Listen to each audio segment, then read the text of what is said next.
بسم اللہ الرحمن الرحیم. ڈیور ویورز حاضرسٹی.com، آپ کا میزبان یاسر امین یہاں مانچسٹر سے.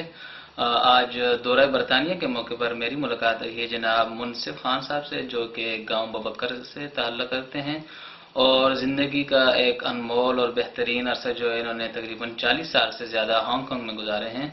تو ان کو عرف عام میں لوگ جو ہے تو منصف خان نمبر 1 کہتے ہیں، کیونکہ انہوں نے اپنی جو سروسز ہینگ سنگ بینک میں بہت زیادہ دی ہیں. تو آئیے اس سروسز کے حوالے سے اور ان کی جو لائف ہے اس کے متعلق پوچھتے ہیں، اور آج کل یہ انگلینڈ میں بھی سیٹلڈ ہیں تو ان سے پوچھتے ہیں کہ یہاں آنا اور ان کی جو لائف متعلق جو تمام پہلو ہیں ان حوالے سے ان سے انٹرویو لیتے ہیں. ہمیں امید ہے کہ ہمارے ویورز کو بہت زیادہ پسند آئے گا. Thank you.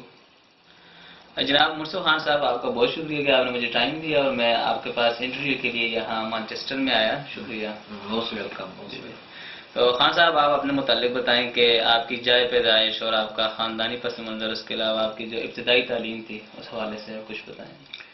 میں اپنے آبائی گاؤں ابا بکر میں پیدا ہوا اور ادھر ہی ابتدائی تعلیم، ساتھ ہی ایک دوسرا گاؤں ہے جیسے ہارون کہتے ہیں، ادھر حاصل کی.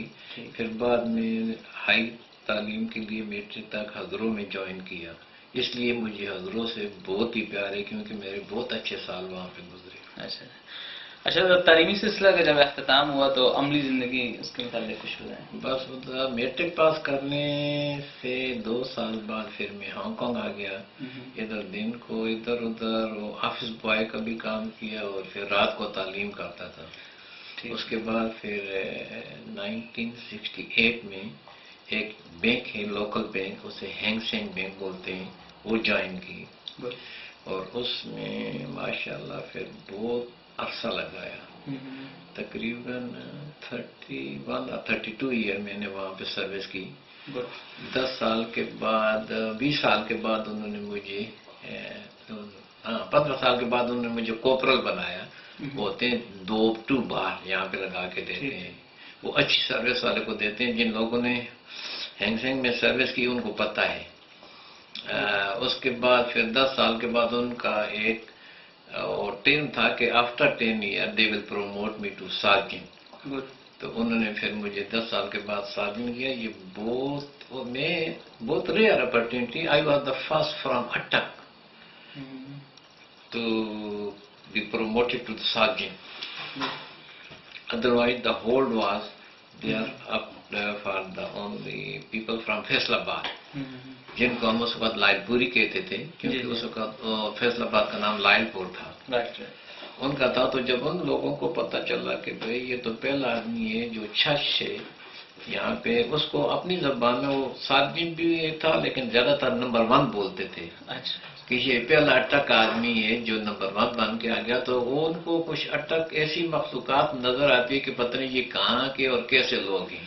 تو آپ کا تخلص پھر نمبر 1 ہی پڑ گیا. تو پھر اس طرح ان لوگوں نے مجھے نمبر 1 کہنا شروع کر دیا. اس کے بعد نمبر 1 کہنا شروع کر دیا.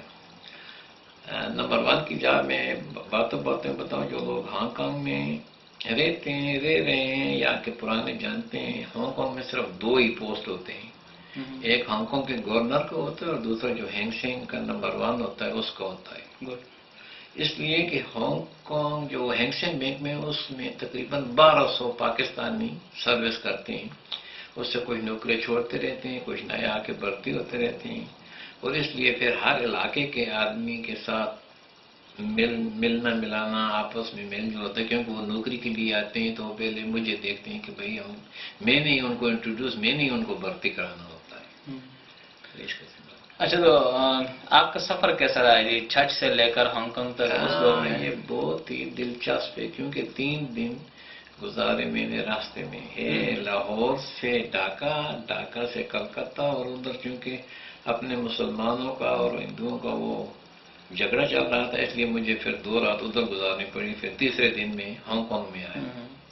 تو اس ٹائم ہانگ کانگ کا کس طرح سسٹم تھا جی؟ کیا وہ پاکستان سے ایڈوانس تھا وہاں کی کرنسی؟ نہیں، تقریباً اس وقت جس وقت میں آیا اس وقت برابر تھی.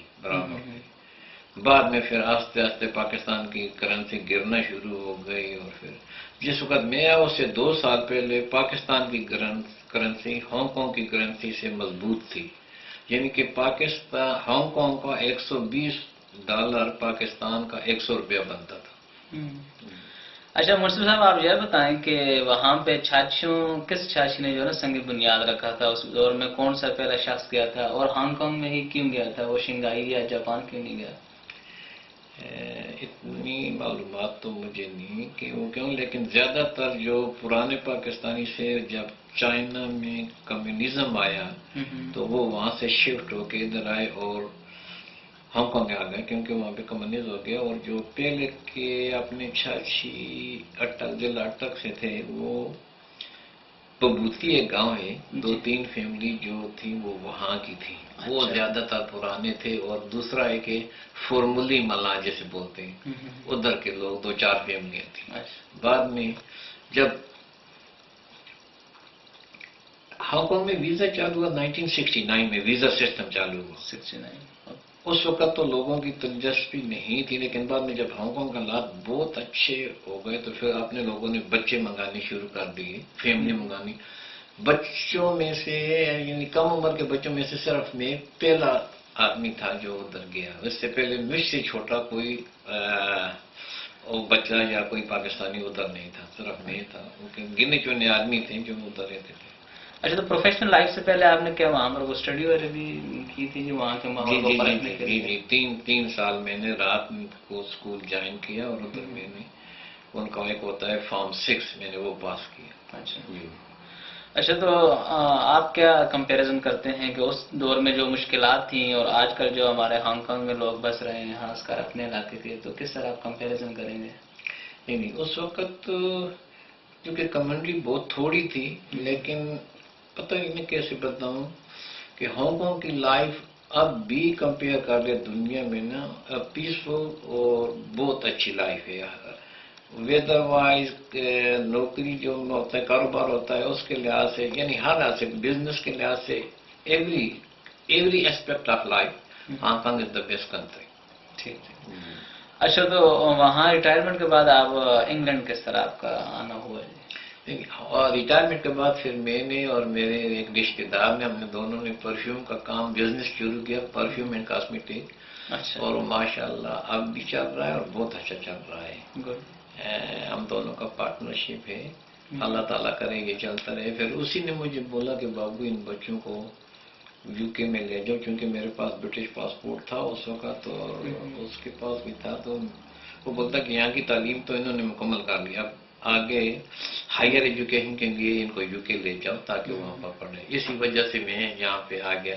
اچھا. اور پھر یہاں سے زندگی آغاز شروع کی ہوئی ہے. تو یہ اچھا ہے، آنا جانا لگا رہتا ہے ہانگ کانگ میں. تو مانچسٹر میں آپ کی کیا آج کل مصروفیات ہیں؟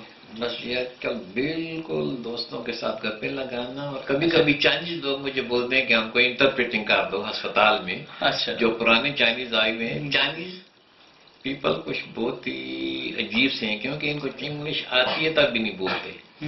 تو ان کے لیے ان سے بس انٹرپریٹنگ کرنے کے لیے جاتا ہوں، تو ان سے تھوڑی بہت وہ ہوتی ہے، گپ شپ ہوتی رہتی ہے. وہ پیسے کے لیے نہیں چاہتا، لیکن چلو ان سے گپ ہوتی ہے. والنٹیئر سروس جیسے آپ بولتے ہیں، اس کے لیے جاتا.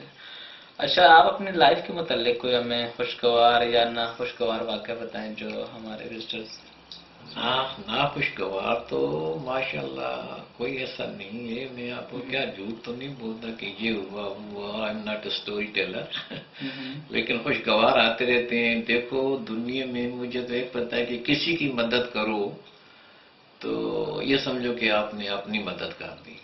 تو مجھ سے جو کچھ ہو سکے میں نے ادھر ہانگ کانگ میں بھی اور ادھر بھی اگر ہو سکے تو کسی کے کام آ جاؤں تو that is the best thing for می.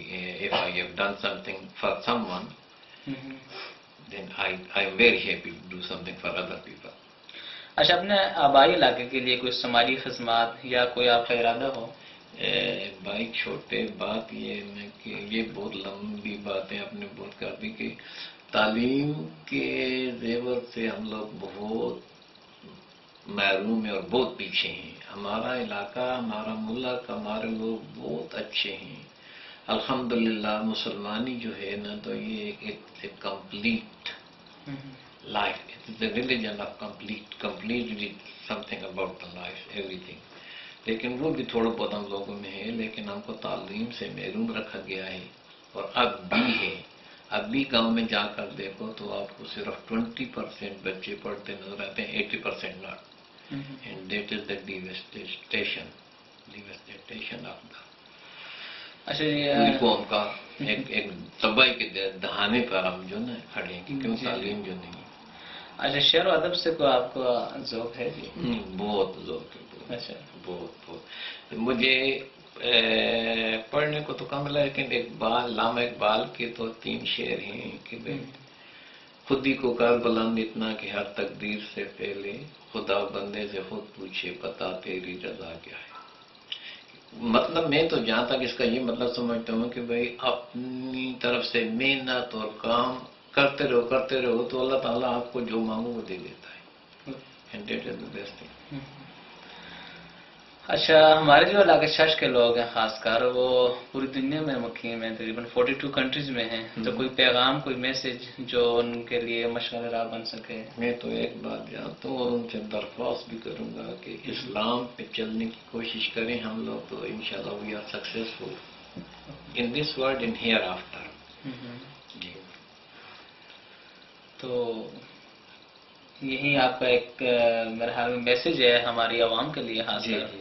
اچھا حضرتcity.com ویب سائٹ کے بارے میں آپ کا اظہار خیال؟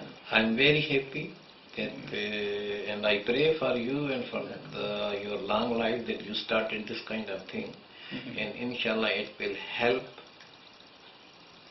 in the future to do something for Muslim, for our area especially, because our area is the big world this in whole Pakistan. I think, yeah. اچھا منصف صاحب, آپ کو بہت شکریہ کہ آپ نے مجھے ٹائم دیا اور میں آپ کے پاس انٹرویو کے لیے. Thank you.